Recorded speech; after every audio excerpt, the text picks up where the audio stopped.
Governo do Brasil pediu informações ao governo da Argentina sobre pessoas que participaram dos atos de 8 de janeiro e fugiram para lá. Supremo Tribunal Federal e plataformas digitais fecham acordo para combater as fake news.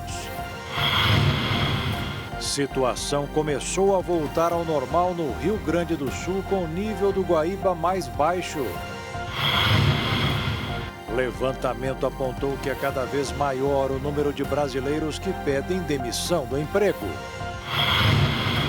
Produtores de suínos do Mato Grosso do Sul utilizam fezes dos animais para produzir energia e economizar 60% na conta de luz. ONU decide incluir as forças militares de Israel em lista negra de quem comete abusos contra crianças. Pampa, campeão olímpico de vôlei, morreu aos 59 anos de idade, vítima de um câncer. E há 48 dias do início dos Jogos de Paris, os anéis das Olimpíadas foram exibidos pela primeira vez na Torre Eiffel. É agora no Jornal das 22.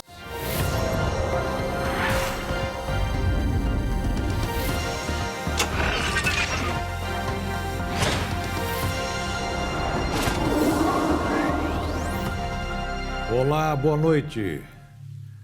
Juízes da Operação Lava Jato vão ter que dar explicações ao Conselho Nacional de Justiça. Eles estão sendo julgados pelo CNJ por falta de explicações em vários atos. Alguns incluem indisciplina.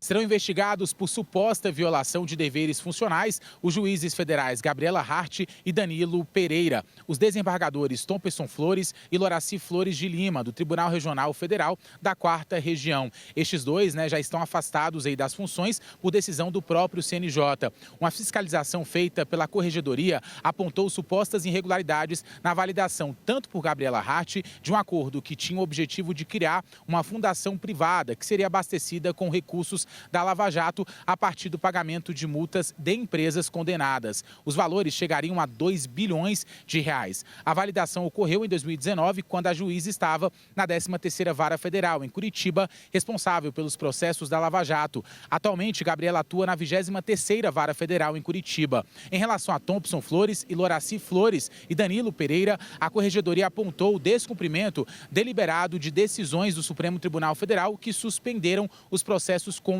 o ex-juiz da Lava Jato, Eduardo Apio. Eles integravam a 8ª turma do TRF4, que tratava dos casos da Lava Jato. Se o processo disciplinar concluir por irregularidades, os juízes podem receber sanções disciplinares como advertência, censura, remoção compulsória, disponibilidade e também aposentadoria compulsória. Também podem ser alvos de uma ação para a perda do cargo.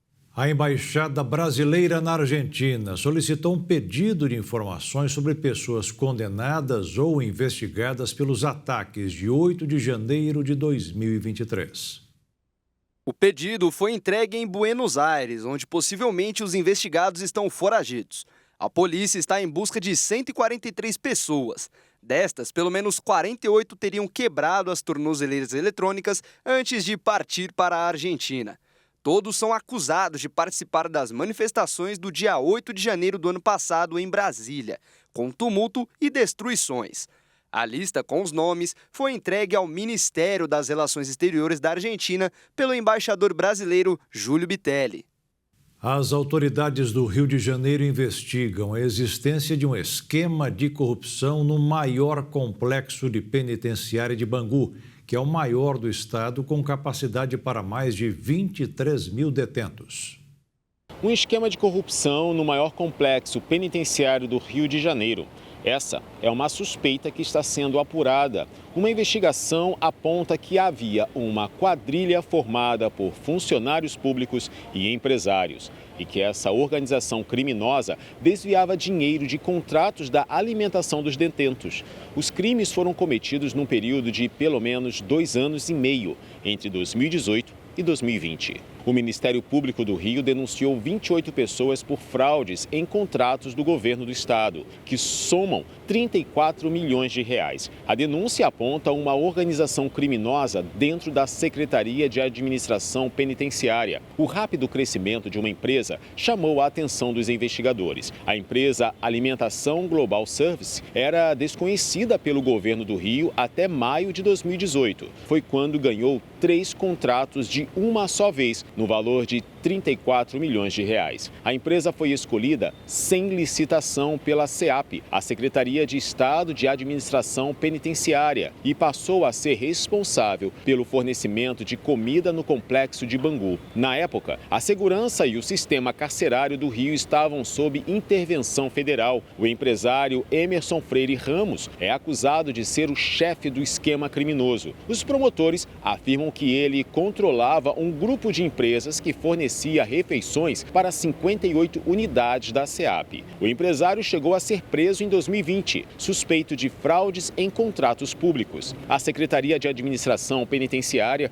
informou que não recebeu notificação do Ministério Público sobre o suposto envolvimento de 15 servidores. A SEAP falou também que o contrato com a empresa Alimentação Global Service não está mais ativo. A defesa do empresário Emerson Freire, da empresa que servia a quentinha, afirma que não teve acesso à denúncia e, por isso, não vai se manifestar. A violência contra idosos no Brasil teve um aumento de mais de 56% em 2023. E a maioria dos ataques é praticada pelos próprios filhos. Os dados fazem parte de uma pesquisa da Universidade Federal Fluminense e da Universidade do Estado do Rio de Janeiro, que analisou as denúncias de agressões documentadas contra idosos no banco de dados do Ministério dos Direitos Humanos e Cidadania entre 2020 e 2023. A violência a idosos no país teve um aumento de quase 50 mil casos em 2023. Quando comparado com 2022. Das mais de 400 mil denúncias, cerca de 220 mil ocorreram no Sudeste, o que representa 53% dos casos no período. Já as denúncias de violência envolvendo idosos que estão na faixa etária de 80 anos ou mais atingiram o seu máximo no ano passado, com 34% dos casos. A violência contra a mulher idosa teve o maior número de denúncias notificadas, com 67% dos casos registrados somente em 2022. Mas a falta de informação sobre os dados da vítima em casos não declarados foi um dos problemas encontrados no estudo. O maior número deles foi em 2023, quando chegou a 73% dos registros. A situação começa a voltar ao normal no Rio Grande do Sul. A rodoviária de Porto Alegre voltou a funcionar após ficar fechada por um mês. A empresa administradora do terminal suspendeu todas as viagens de chegada e saída no dia 4 de maio. O local ficou completamente alagado por conta da cheia do Lago Guaíba. A primeira partida ocorreu às 7 horas da manhã com destino a Capão da Canoa, no litoral norte do Rio Grande do Sul. O retorno das atividades ainda é parcial para o embarque e desembarque. As viagens interestaduais voltaram a ocorrer na próxima quinta-feira. Segundo o comunicado da administração, serão 12 horários por dia, com viagens para Santa Catarina, Paraná e Rio de Janeiro. Até lá, as saídas e chegadas para fora do estado estão concentradas na rodoviária de Osório. De acordo com o governo do Rio Grande do Sul, cerca de 90 horários diários serão disponibilizados em um primeiro momento. A dificuldade de colocar mais ônibus para atender outros municípios é a falta de energia elétrica, que ainda não foi restabelecida totalmente. A rodoviária é abastecida por geradores. Ao menos 116 municípios gaúchos serão contemplados pelo retorno das viagens. Como o fornecimento de energia elétrica ainda não foi totalmente restabelecido, as lojas seguem fechadas no terminal e as passagens só poderão ser compradas pelo site da rodoviária. A retomada das atividades só ocorreu por UC. O Lago Guaíba ficou abaixo da cota de alerta e registrou a menor marca em mais de um mês. Primeira vez em mais de um mês, o nível do Guaíba chegou à marca de 3,14 metros. No dia 5 de maio, O Guaíba atingiu níveis históricos ao longo de mês, devido aos temporais que assolaram o Rio Grande do Sul. Foi a maior marca registrada de 5,35 metros, batendo o recorde de 1941, quando o lago chegou ao ponto mais alto, atingindo os 4,76 metros. O piloto e o passageiro morreram quando o avião caiu logo depois de decolar em Mato Grosso. Segundo o Corpo de Bombeiros, as vítimas morreram carbonizadas. Um avião caiu logo após decolar em Sorriso, a 420 quilômetros de Cuiabá, nesta sexta-feira. Segundo o Corpo de Bombeiros, os 2 ocupantes da aeronave morreram carbonizados, sendo o piloto Reinan Moresca e um piloto ainda não identificado. O avião deveria pousar em São José do Rio Claro, no Mato Grosso. Um incêndio foi registrado após a queda da aeronave. O fogo foi controlado pelos bombeiros e a área foi periciada. O avião decolou em uma pista paralela ao local da queda e caiu em menos de 10 minutos depois. Investigadores vão levantar mais informações para concluir quais as causas do acidente. Em apenas 3 dias, este é o segundo acidente com aviões de pequeno porte. Nesta terça-feira, uma aeronave caiu numa área de mata fechada em Joinville, em Santa Catarina, e matou 2 pessoas.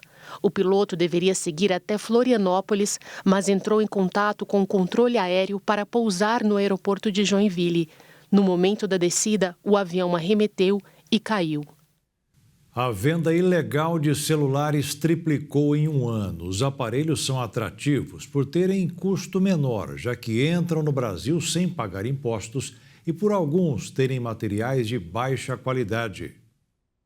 No primeiro trimestre deste ano, foram vendidos cerca de 8,5 milhões de smartphones legais. No mesmo período, quase 3 milhões de unidades do tipo foram comercializadas no mercado irregular. De acordo com a Associação Brasileira da Indústria Elétrica, a ABINE, que representa as fabricantes de celulares, as vendas aumentaram com o crescimento de lojas online. Muitos aparelhos entram no Brasil sem pagar impostos e, em alguns casos, chegam a ser 30% mais baratos do que celulares de empresas que seguem todas as regras. Segundo a ABINE, a oferta em canais conhecidos, aliada aos descontos, são alguns dos fatores que têm levado ao aumento do mercado de celulares irregulares no Brasil. No mês passado, a Secretaria Nacional do Consumidor acatou uma denúncia da ABINE e ordenou a retirada de anúncios de smartphones irregulares da Amazon e Mercado Livre. De acordo com a Agência Nacional de Telecomunicações, além dos produtos desrespeitarem as normas de segurança e qualidade, também representam uma ameaça à saúde dos consumidores, expondo-os a campos elétricos e magnéticos sem obedecer aos limites estabelecidos. Veja a seguir, o levantamento apontou que é cada vez maior o número de brasileiros que pedem demissão do emprego. E os produtores de suínos no Mato Grosso do Sul utilizam fezes dos animais para produzir energia e economizar 60% na conta de luz.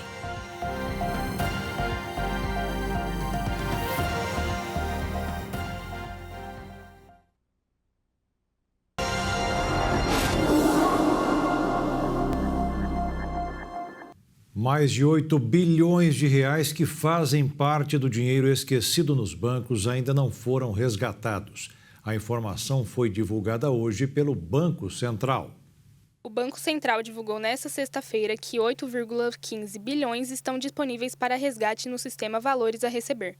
Os dados são do mês de abril. Até o momento, foram devolvidos 6,78 bilhões aos clientes bancários. Em abril, esse valor era de quase 7,8 bilhões. O sistema é um serviço do Banco Central no qual é possível consultar se pessoas físicas, inclusive falecidas, e empresas têm algum dinheiro esquecido em banco, consórcio ou outra instituição. O único site no qual é possível fazer a consulta e saber como solicitar a devolução dos valores é pelo valoresareceber.bcb.gov.br.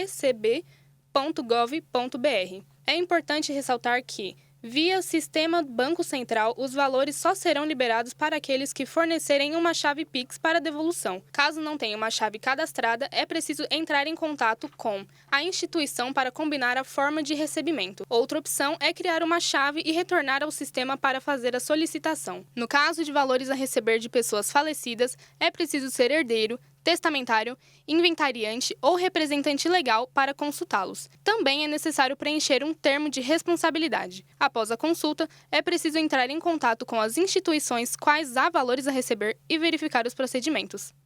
Os trabalhadores foram surpreendidos ao acessar o aplicativo ligado à Caixa Econômica Federal e encontrar o saldo do Fundo de Garantia bloqueado. A situação começou nesta quarta-feira e, segundo a estatal, o desbloqueio do FGTS para o saque está previsto em até 6 dias úteis. O banco afirmou que o processo foi impactado pela mudança na data de vencimento que as empresas depositam o fundo, mas que a correção já foi iniciada. A ação não afetará financeiramente os trabalhadores. Cada vez mais, os brasileiros estão pedindo demissão de seus empregos. O fenômeno passou a ocorrer de forma acelerada no país depois da pandemia da Covid. Segundo dados do Ministério do Trabalho e Emprego, o número de brasileiros que decidiram pedir demissão foi o mais alto registrado em abril do ano passado. Mais de 700 mil pessoas decidiram deixar seus trabalhos de forma espontânea, uma média de 20 mil por dia. Este foi o maior número registrado desde o início da série histórica em janeiro de 2004. Antes da pandemia, em 2019, o número de demissões voluntárias foi de aproximadamente 3,5 milhões. Este ano, o número dobrou. À medida que a economia foi melhorando, os brasileiros se sentiram mais confiantes para pedir demissão. De acordo com especialistas, a busca por maior equilíbrio entre vida pessoal e profissional no pós-pandemia e uma mudança de comportamento entre profissionais mais jovens, além da vontade de ter o próprio negócio, foram os principais motivos para esse boom de demissões. Trabalhadores descontentes com seus empregos, salários baixos, o excesso de trabalho e o constante estresse também podem ser uma explicação para esse aumento de pedidos. Além do mais, a nova geração de profissionais que entrou no mercado com uma visão diferente sobre o emprego do que a de seus pais. Pessoas mais jovens, entre 14 e 43 anos de idade, são as que mais pedem demissão no Brasil, pois estão em busca de maior flexibilidade e poder trabalhar remotamente. Os pesquisadores, aliás, apontam que essa é uma tendência mundial. E outro movimento que tem influenciado esse número de pedidos de demissão, segundo especialistas, é o do empreendedorismo. Dados do Ministério do Desenvolvimento, Indústria, Comércio e Serviços mostram que o número de empresas abertas anualmente dobrou na última década, passando de quase 2 milhões em 2014 para quase 4 milhões em 2023. Isso é impulsionado por uma explosão do número de microempreendedores individuais, popularmente conhecidos como MEIs. A situação para quem quer guardar dinheiro melhorou. Pela segunda vez no ano, houve mais depósitos do que saques na caderneta de poupança. O saldo positivo de maio foi de 8 bilhões e 200 milhões de reais. Foi o melhor resultado para o mês nos últimos 4 anos.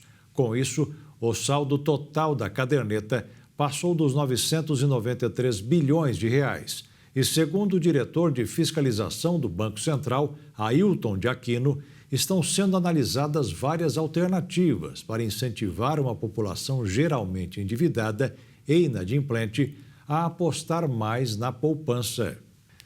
Os Estados Unidos criaram 272 mil novos empregos em maio. Uma boa notícia para quem foi contratado, mas indica mais gente fazendo compras. E, lógico, pressionando os preços. E a alternativa de todo o Banco Central para evitar a inflação é manter os juros altos, o que incentiva os investidores a tirarem o dinheiro de outros países. Por isso, hoje no Brasil, o reflexo foi o dólar fechar o dia em alta de 1,42%, cotado em R$ 5,32 na venda. E a Bolsa de Valores caiu 1,73%, aos 120.767 pontos. A balança comercial brasileira surpreendeu o mercado financeiro. Apesar de cair em relação ao mesmo período do ano passado, fechou o mês de maio com um saldo positivo de 8 bilhões e 530 milhões de dólares. Em termos de valor, a melhor colaboração para o resultado foi a exportação de petróleo, mas com relação ao volume, o destaque foi da agropecuária, com a exportação de 240 mil toneladas de carne. No acumulado desde janeiro, o Brasil vendeu 34 milhões e 890 milhões a mais do que comprou no exterior. Produtores de suínos de Mato Grosso do Sul estão investindo em geração de energia elétrica a partir de dejetos de animais. Essa fonte renovável chega a gerar uma economia de 60% na conta de luz das propriedades. Um exemplo de como alternativas sustentáveis aplicadas de forma eficiente podem ampliar a rentabilidade no campo. Em meio à Sinfonia Verde, característica do interior sul-mato-grossense, uma integração harmoniosa entre suinocultura, soja e milho, na propriedade de 65 hectares que seu Otávio tem na cidade de Itaporã.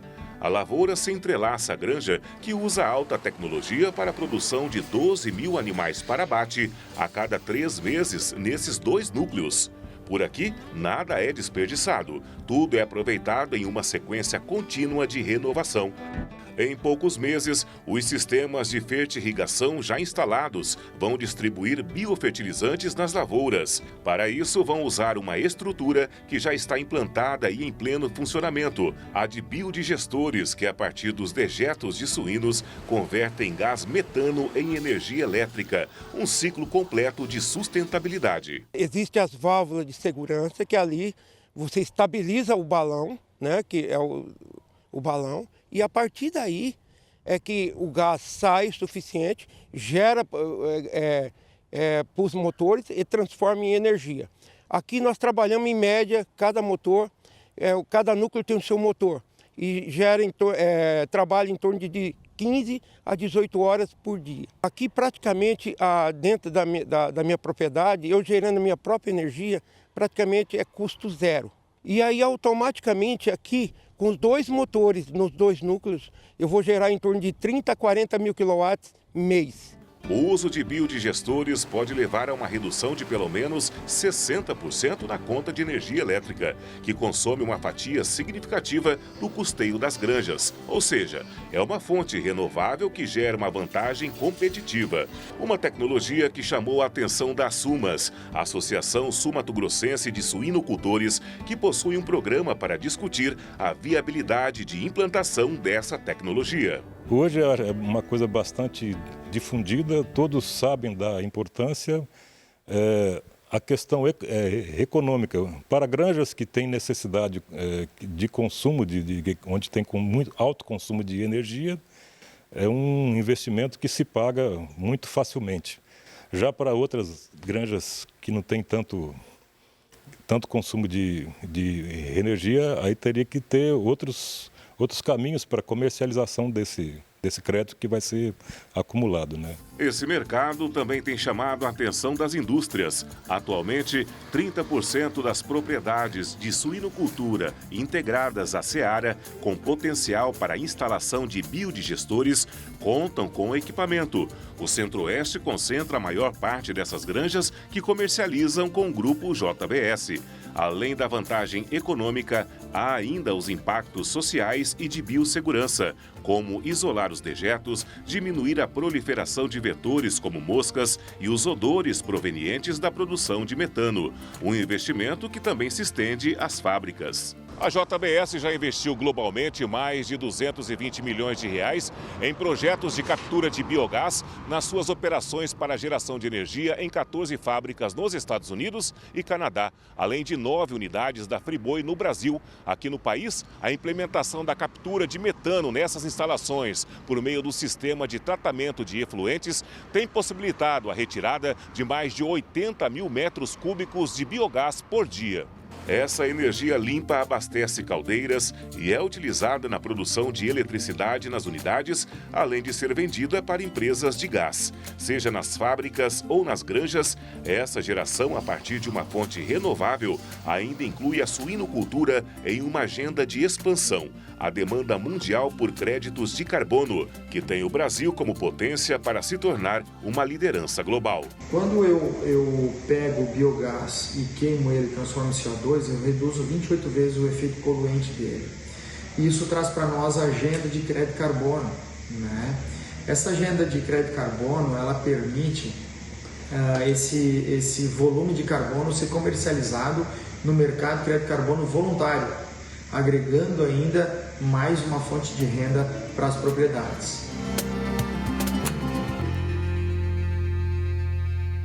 E ainda hoje, Supremo Tribunal Federal e plataformas digitais fecham acordo para combater as fake news. E a ONU decidiu incluir as forças militares de Israel em lista negra de quem comete abusos contra crianças.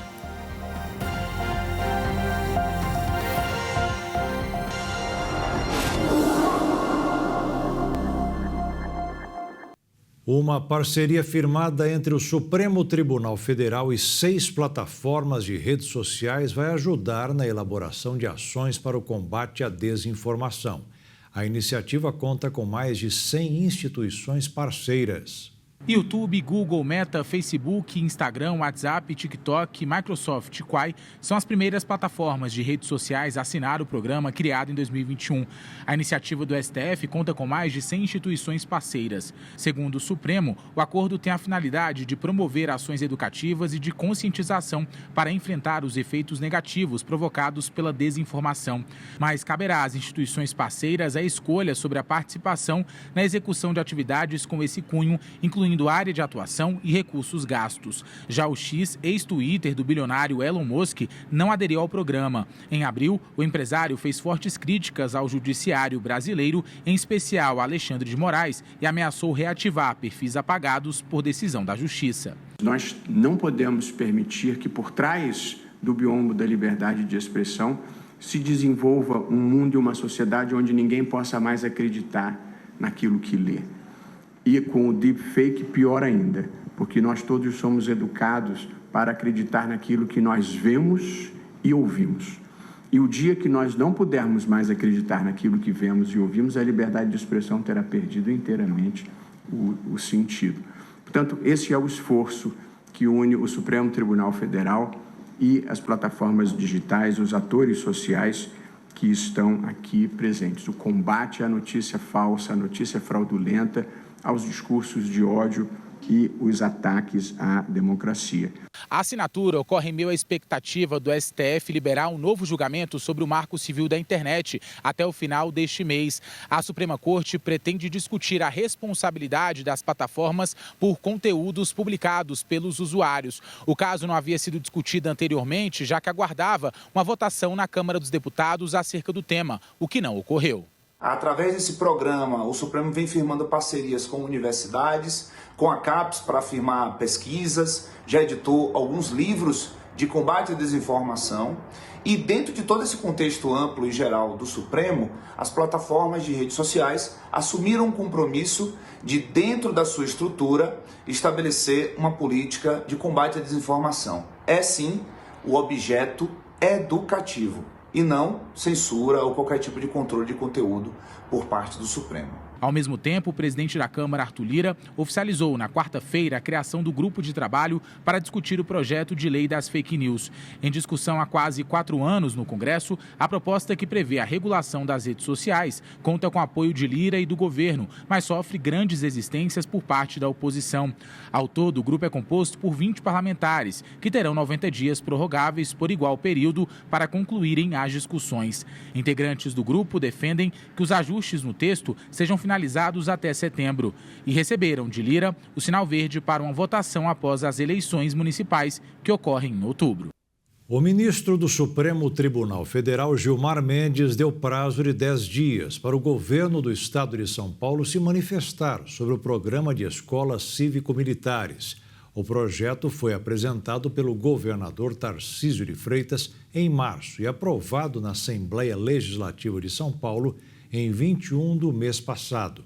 O decreto foi tomado após uma ação movida pelo PSOL e indica que o programa viola o papel legal da Polícia Militar. Além do governador, é esperada uma declaração da Procuradoria-Geral da República e a Advocacia Geral da União. A fibromialgia é uma doença que causa dores e desconforto nas articulações e nos músculos. A doença afeta pelo menos 6 milhões de pessoas em todo o Brasil, entre homens e mulheres. Uma síndrome clínica que se manifesta através de dores no corpo, principalmente na musculatura, e junto com ela, a fibromialgia causa sintomas de fadiga, sono constante, além da alteração de memória, ansiedade, depressão e alterações intestinais. A síndrome é um problema bem comum visto em pelo menos 5% dos pacientes que vão a um consultório de clínica médica e em 10 a 15% dos pacientes que vão a um reumatologista. Um novo estudo apontou que a cada 10 casos de fibromialgia registrados, 7 são diagnosticados em mulheres, mas especialistas alegam que não é possível dizer exatamente o porquê isso acontece. A idade média em que a patologia começa a se manifestar é geralmente entre 30 e 60 anos e não há relação com hormônios, pois afeta tanto as mulheres antes do período de menopausa quanto as que já passaram pelo processo. Em alguns casos, há um desencadeador direto da doença, como operações menores ou procedimentos triviais que não estão associados a uma dor intensa. No entanto, eles podem indicar o início da síndrome. Em 1992, a fibromialgia foi reconhecida oficialmente como uma doença pela Organização Mundial da Saúde, o que facilitou o diagnóstico e a pesquisa sobre a síndrome. Entretanto, os pesquisadores ainda não conseguiram respostas sobre como ela se desenvolve. Exames de sangue, ultrassom, tomografia computadorizada ou ressonância magnética ainda não ajudam no diagnóstico. Um dos métodos utilizados para detectar a doença é baseado nos chamados pontos sensíveis, no qual 18 pontos no corpo são pressionados pelo médico. Caso apresente reação de dor em 11 deles, é provável que seja feito o diagnóstico. O ministro do Supremo Tribunal Federal, Alexandre de Moraes, aceitou o pedido de transferência do ex-policial militar Rony Lessa para o complexo penitenciário de Tremembé, em São Paulo. O ministro retirou parte da delação premiada do ex-policial militar. A transferência foi um pedido da defesa sob o argumento de que em São Paulo Lessa ficará mais próximo da família. O ex-policial militar está preso desde março de 2019 por participar da execução da vereadora Marielle Franco e do motorista Anderson Gomes. Rony Lessa confessou ser o assassino em delação premiada. Atualmente ele está na Penitenciária Federal de Campo Grande, no Mato Grosso do Sul. Rony também contou em delação premiada como foi o planejamento do crime e o que ele ganharia com a execução. O depoimento durou cerca de 2 horas. O assassino disse ter acreditado que a proposta criminosa seria o negócio da vida dele.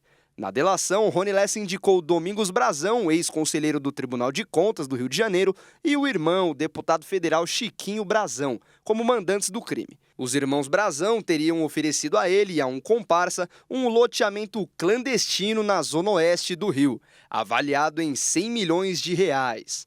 Para o ministro Alexandre de Moraes, os benefícios previstos na colaboração premiada dependem da eficácia das informações prestadas, uma vez que trata-se de meio de obtenção de prova a serem analisadas durante a instrução processual penal. O ministro também retirou o sigilo dos documentos de parte da delação premiada de Lessa, incluindo vídeos. Para a transferência ser realizada, o presídio em Campo Grande precisa esperar a decisão do juiz corregedor do estado para determinar prazo para a saída. No presídio de Tremembé também estão o ex-jogador Robinho e Christian Cravinhos, preso pelo assassinato do casal Richthofen, e o empresário Fernando Sastre, dono do Porsche que matou o motorista de aplicativo.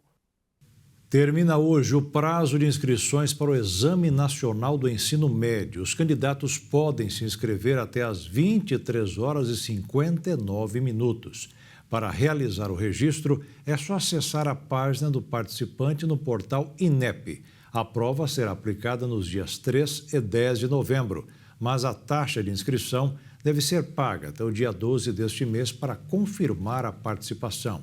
Esta taxa está no valor de R$ 85 e pode ser paga por boleto, Pix ou cartão de crédito. O MEC lança programa para reduzir analfabetismo entre jovens e adultos. Em 2023, o IBGE mostrou que 9,6 milhões de brasileiros com 15 anos ou mais não sabiam ler nem escrever. O Ministério da Educação lançou, ontem, o Pacto Nacional pela Superação do Analfabetismo e Qualificação da Educação de Jovens e Adultos. O objetivo é reduzir o analfabetismo e elevar a escolaridade de pessoas com mais de 15 anos que não tenham concluído o ensino básico. A política prevê a colaboração entre municípios, estados e o Distrito Federal para a ampliação do número de matrículas entre adultos e jovens. A iniciativa vai ofertar mais de 3 milhões de novas matrículas no EJA, além de 900.000 vagas na retomada do programa Brasil Alfabetizado, que alfabetiza pessoas com mais de 15 anos com flexibilidade dos locais de funcionamento e horários das aulas. O pacto também prevê a integração do ensino com a educação profissional e tecnológica. A política terá o investimento de cerca de 4 bilhões. O aumento de casos de dengue em São Paulo preocupa a saúde pública. Desde o início do ano, a Secretaria da Saúde registrou mais de 1 milhão de casos da doença, com mais de 1.000 mortes. Segundo o boletim de arboviroses, no mesmo período do ano passado, foram apenas 10.800 casos. A situação é considerada alarmante, principalmente nas zonas leste e norte da capital paulista. Os cidadãos de Jerusalém vivem sob o terror dos atentados do Hamas do dia 7 de outubro e da guerra em Gaza. Apesar da tentativa de manter a normalidade, muitos se sentem isolados e odiados devido às críticas internacionais sobre a violência da resposta militar no território palestino. A guerra em Gaza é um fantasma na mente de muitos israelenses traumatizados pelos atentados de 7 de outubro, quando milicianos do Hamas mataram 1.194 pessoas no sul de Israel. O governo do Estado judeu respondeu ao ataque com força extrema, o que desencadeou até agora mais de 36.500 mortes, a maioria civis. A retaliação israelense recebe críticas da comunidade internacional, que clama por um cessar-fogo imediato. Em meio à tensão diplomática e após protestos que chegaram a universidades do mundo inteiro, muitos israelenses se sentem odiados. Eu acho que é um inferno. É realmente um inferno que tenhamos tantas pessoas protestando contra Israel, pró-Hamas, sem reconhecer a tragédia para as 1.200 pessoas que foram mortas de forma tão horrível. E os reféns, os sequestrados que ainda estão detidos, e as famílias.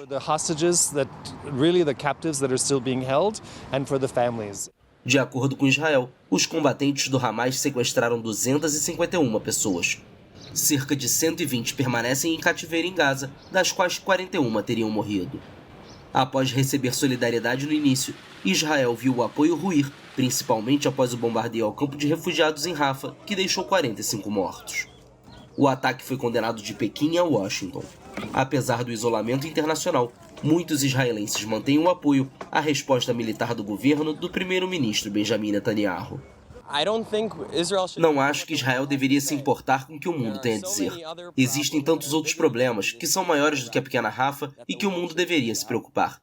E para ser honesto, o Hamas começou com tudo, e não foi apenas a partir de 7 de outubro.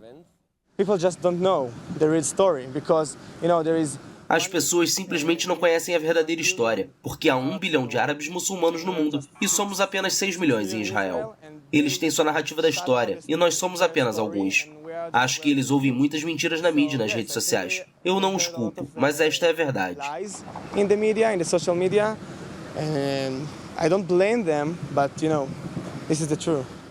Israel tem sofrido inúmeros reveses diplomáticos por causa da campanha em Gaza. O Tribunal Penal Internacional solicitou mandados de prisão contra Netanyahu e 3 líderes do movimento palestino Hamas por supostos crimes de guerra e crimes contra a humanidade. Espanha, Irlanda, Noruega e Eslovênia reconheceram oficialmente nas últimas semanas a Palestina como Estado. A iniciativa é considerada pelo governo israelense uma recompensa ao terrorismo do movimento islamista Hamas. A ONU notificou hoje o governo israelense, que colocou na sua lista negra, além dos grupos terroristas Hamas e Hezbollah, as tropas do governo de Israel. Todos são acusados de prejudicar crianças e guerras e conflitos.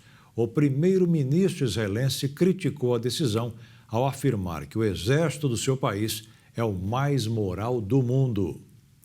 E veja a seguir, Pampa, campeão olímpico de vôlei, morreu aos 59 anos de idade, vítima de um câncer. E há 48 dias do início dos Jogos de Paris, os anéis das Olimpíadas foram exibidos pela primeira vez na Torre Eiffel.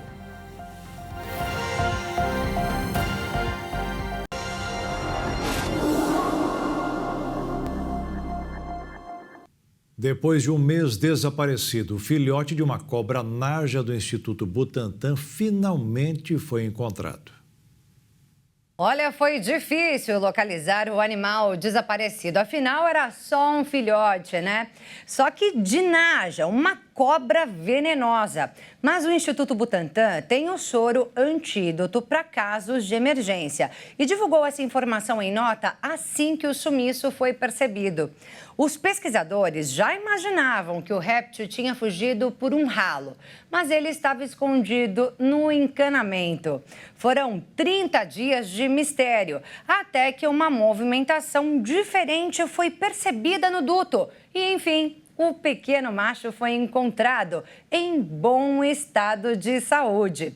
Isso porque, segundo os especialistas, cobras conseguem ficar bastante tempo sem comer nem beber.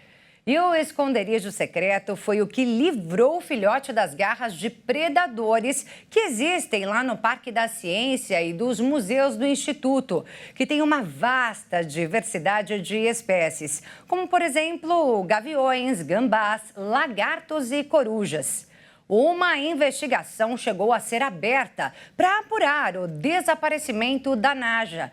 Mas o diretor cultural do Butantan, Giuseppe Puorto, enfatizou que somente profissionais e pesquisadores têm acesso ao laboratório. A gente lembra aqui que o Instituto Butantan é o maior produtor de vacinas e soros da América Latina e é referência mundial na produção de soros hiperimunes contra venenos de animais peçonhentos, toxinas bacterianas e vírus da raiva.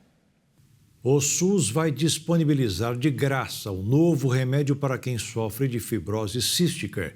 O medicamento custa, em média, R$ 92 mil e será distribuído para quem faz o tratamento contra a doença.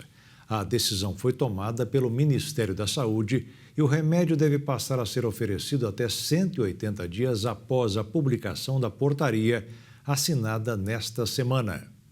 Cerca de 1.700 brasileiros que sofrem com a doença poderão se beneficiar desse tratamento, pois o novo remédio pode melhorar a qualidade de vida, além da possibilidade de evitar a necessidade de transplante de pulmão. O Ministério da Saúde aprovou a incorporação no SUS do novo remédio, o Trikafta, para fibrose cística, uma doença genética crônica que afeta principalmente os pulmões, pâncreas e o sistema digestivo e atinge cerca de 70 mil pessoas em todo o mundo. A doença é causada por uma mutação no gene que leva a um acúmulo de secreção nas vias respiratórias e isso resulta em sintomas como tosse crônica e dificuldade para respirar. O medicamento foi desenvolvido pela Vertex Farmacêutica e pertence a uma classe especial. O remédio é indicado para pessoas com 6 anos ou mais e que tenham pelo menos uma mutação no gene regulador da fibrose cística. Conforme os valores estabelecidos pela Câmara de Regulação do Mercado de Medicamentos, a caixa pode ser comercializada no Brasil por até R$ 92 mil. Segundo o Ministério da Saúde, o SUS conta com uma rede estruturada que permite rastreamento, diagnóstico precoce, monitoramento e assistência aos pacientes, sendo 75% menores de 18 anos. Um casal de ceramistas dá os últimos retoques em esculturas que serão instaladas no fundo do mar. O destino das peças é o Caribe colombiano, onde um museu submarino protege os arrecifes de coral ameaçados pelo turismo e pelas mudanças climáticas. A paradisíaca Isla Fuerte, no Caribe da Colômbia, esconde um tesouro subaquático. Um verdadeiro museu embaixo d'água ostenta pelo menos 25 peças criadas à mão em argila e com 1,5 metros de altura. O estilo pré-colombiano e a abundante cobertura de corais dão ao espaço uma aura de naufrágio antigo. Na verdade, as esculturas foram colocadas em 2018 por uma empresária do setor de hotelaria. A iniciativa, conhecida como Musif, não visa apenas o turismo. Cada pedaço que submergimos no mar se torna um substrato ideal para que ali se inicie um processo biológico e a partir daí cresçam corais. Inspirada pelas obras que o escultor britânico Jason Taylor submergiu na costa do México, a estilista Tatiana Orrego procurou artistas locais para criar o Museu Submarino. Desde então, as esculturas passaram a ser um abrigo para os corais afetados pelo fluxo desordenado de turistas e pelas alterações climáticas. Nós, os nativos, não sabíamos valorizar nossas terras, tanto em cima quanto embaixo d'água. Costumávamos pegar corais e destruí-los. Por quê? Porque não tínhamos essa consciência. Por quê? Porque não tínhamos essa consciência. De acordo com o Ministério do Ambiente da Colômbia, o país conta com uma área de corais equivalente a 100 mil campos de futebol.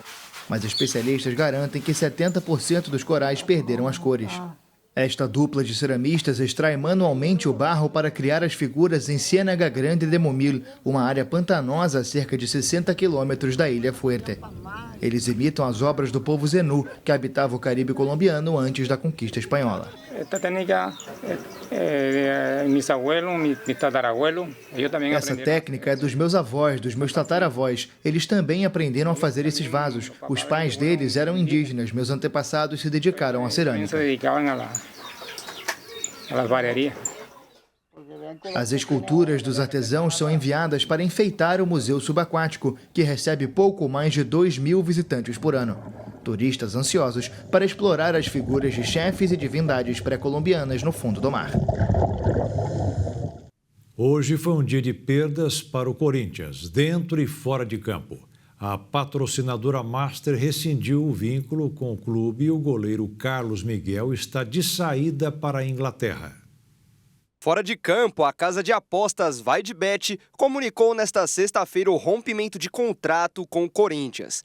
O acordo entre o clube e a empresa tinha validade até 2026. Mas a Vai de Bet usou a cláusula anticorrupção para romper o vínculo com o Corinthians após suspeitas de um possível repasse de valor de comissão para um laranja, que é uma pessoa que fornece o seu nome e os dados pessoais para transferências fraudulentas e registro de bens materiais. A empresa até lamentou, mas não viu alternativa à sua decisão. Já a direção do Corinthians mostrou que ficou revoltada ao afirmar que a empresa se beneficiou do acordo e que antes era uma desconhecida e hoje é a segunda maior do ramo. Agora, ambas as partes precisarão acertar o pagamento de 10% do valor restante do contrato, aos quais o Corinthians teria direito. É o equivalente a 30 milhões de reais. Mas baseado em um entendimento de que houve justa causa na rescisão, a Vai de Bet pode se negar a indenizar o clube paulista. Dentro de campo, o clube alvinegro também não teve boas notícias. O goleiro Carlos Miguel avisou que vai sair do Corinthians. Ele tem contrato até o final do ano que vem, mas já recebeu ofertas de 2 times da Inglaterra, o Nottingham Forest e o West Ham.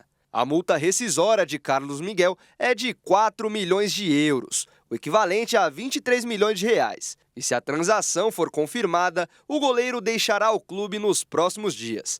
A torcida não gostou nada da notícia e expressou revolta nas redes sociais do goleiro. Nos comentários das fotos de Carlos Miguel, os torcedores o chamaram de traidor e mercenário. Ele também foi acusado de ser ingrato com a torcida, mesmo após o apoio que recebeu quando se tornou titular da equipe. Os corintianos até comentaram que o ídolo Cássio, que hoje defende o Cruzeiro, não deveria ter sido substituído por Carlos Miguel. O Corinthians também perdeu o diretor financeiro, Rosalá Santoro, e o adjunto de futebol, Fernando Alba. A decisão foi tomada em conjunto pelos membros do movimento Corinthians Grande, grupo político que dá sustentação à gestão do presidente Augusto Melo. E o campeão olímpico de vôlei Pampa morreu hoje aos 59 anos. O ex-jogador fazia tratamento contra o linfoma de Hodgkin, um tipo de câncer que se origina no sistema linfático. Pampa estava internado na UTI da Beneficência Portuguesa em São Paulo. André Felipe Falbo Ferreira, o Pampa, pernambucano de Recife, o ex-jogador já tinha feito parte da grande seleção que defendeu o Brasil em Seul em 1998 e plantando as sementes para o ouro olímpico de 1992 em Barcelona. Pampa era um jogador de extremo talento e fez parte da geração que levou o vôlei brasileiro pela primeira vez ao alto do pódio olímpico. Ele também brilhou no time brasileiro no vice-campeonato dos Jogos Pan-Americanos em 1991 e na conquista da Liga Mundial em 1993. Ao deixar as quadras, continuou ligado ao esporte em funções públicas. O ex-atleta, integrante do time vencedor nos Jogos de 1992, estava internado na unidade de terapia intensiva no Hospital Beneficência Portuguesa, no centro da capital paulista desde abril, quando fazia o tratamento contra o câncer chamado de linfoma de Hodgkin, ou doença de Hodgkin, que é um tipo de câncer que se origina nos linfócitos, que são parte do sistema imunológico do organismo. O ex-jogador estava internado em outro hospital, em Campos dos Goitacazes, no Rio de Janeiro. Em razão das complicações durante o tratamento de quimioterapia, foi transferido para São Paulo, onde não resistiu. Pampa era casado e deixa esposa e 2 filhas. Em nota, a Confederação Brasileira de Voleibol lamentou a morte de Pampa, medalhista de ouro nos Jogos Olímpicos de Barcelona em 1992. É com grande tristeza e pesar que a Confederação Brasileira de Voleibol, a CBV, recebeu a notícia do falecimento do campeão olímpico Pampa. É um dia muito triste para todo o voleibol brasileiro. A CBV se solidariza com a família e os amigos deste grande jogador que escreveu seu nome para sempre na história do esporte mundial, diz a nota. E cada vez mais perto do início, os Jogos Olímpicos de Paris 2024 tomam conta da capital francesa. Nesta sexta-feira, um novo símbolo foi inaugurado, com os anéis olímpicos agora decorando a Torre Eiffel. A menos de 50 dias do início dos Jogos de Paris, os anéis olímpicos brilham a partir desta sexta-feira na Torre Eiffel, grande símbolo da capital francesa. Autoridades estiveram no monumento para uma cerimônia oficial. Esse momento vem de muito tempo. Um longo caminho, porque é uma candidatura lançada em 2015. Pensamos nisso, sonhamos com isso, e agora está se tornando realidade. E a Torre Eiffel e seus anéis são um sinal de que os Jogos estão prestes a começar. Estamos quase lá, quase lá. E me dá muita alegria, orgulho e emoção como prefeita de Paris poder inaugurar e enviar esse sinal extraordinário.